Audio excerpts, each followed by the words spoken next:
All right, welcome to this week's press conference. Coach, if you would just start a little bit about the Washington game.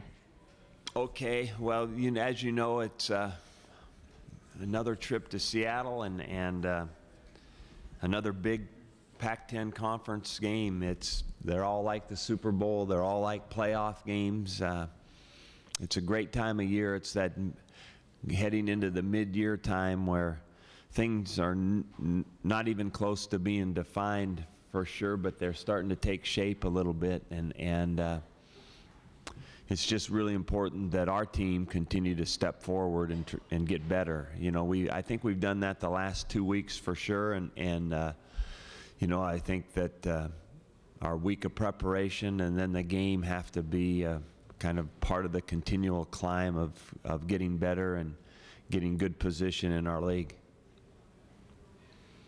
We are obviously going to be missing the services of James Rodgers for the rest of the season. It's a big blow to the Beavers, not only as a player but as a leader and a person that really just makes practice a lot of fun. He will still be a leader for this team and very involved, but because of his knee injury and surgery that's coming up, he will be out.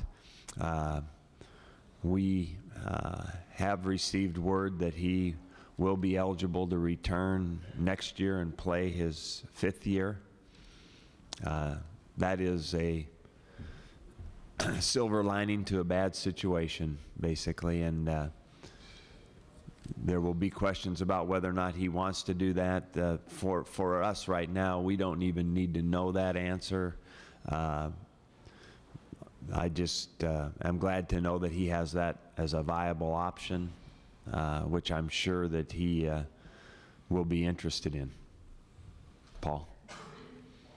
Mike, because James was such a pivotal part of the heartbeat of this team on and off the field, do you worry about the emotional ramifications, or are these guys just going to go forward? And because you've gone through this before, but it seems like now the news is just kind of sinking in since yesterday evening. Mm-hmm. Yeah, people probably still can't believe that this kid's not going to play anymore this year. Yeah, it is kind of hard to imagine. You know, we've had 3 years of him all over the place, and so the finality of not having him for this season is probably just hitting home to a lot of guys. I think that James Rodgers for this 2010 team, his impact will remain because first of all, he'll be here and he'll be around and he'll be a great leader, even though not playing for this team. But the example that he has set heading into this season, through the beginning of this season, you know, I think that those are the lasting traits that people, the way a person can impact a team. So that's not going to disappear.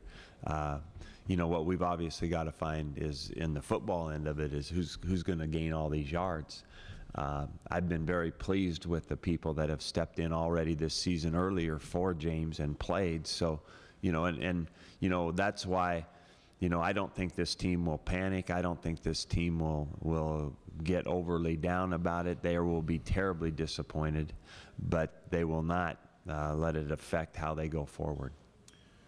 From what we've seen of Marcus the last few games, it seems like there's no question he'll step up and step in and fill the role, but it seems like a completely different dynamic without James. It seems like teams will concentrate more on Marcus, and it means that Aaron Nichols and Jordan Bishop have to really step up, I would assume. Absolutely. That is well put. There is no doubt that, you know, and it will trickle down further from just Marcus, Jordan, Aaron. It will go to Munoz, Catchings, Cummings. I mean, one thing that James Rodgers had a ton of roles on this team. So, you know, the trickle-down effect of how it hurts depth in a lot of spots. You know, you got a first-line receiver and basically one of our top runners, and then you talk about our #1 kickoff returner and our #1 punt returner. So, you know, then I'm at the same time, you can't spin the disappointment. I'm not going to try, but I'm also looking forward to the opportunity that Wheaton, Bishop, Aaron Nichols have, and also Poyer in the return game. So, you know, this is, you know, our next deal is going to be, okay, let's step up and go, and we've done that once this year. So that's why I don't think this team will. I really don't think they'll blink. I think we'll just go out to practice today and begin going and get ready for the Huskies. Mike, because of the way you phrased it, it sounds like there's still a question of whether or not James wants to do year 5. Is that true? No, and I don't mean to do that, but I don't mean to make an assumption for James. That's not my doing. I've only told him that he is eligible to do that. I don't want to be the one that says that. You know, James may want to go on and pursue his pro career, or he's going to be a graduate at the end of this term. He may want to, and it's not my position to say he's going to be back next year. He has that option, and I hope he takes it. So, Mike, can I just clarify? Cummings, has he played? no. So he will now? Or? Yeah, well, not necessarily. You know, he's been a backup. You know, we haven't put him in a game yet. He is not, quote, redshirting. He is practicing, getting ready for the games. He just hasn't had the opportunity to get in. I want him to get involved in special teams, and so he can play another role besides the backup receiver.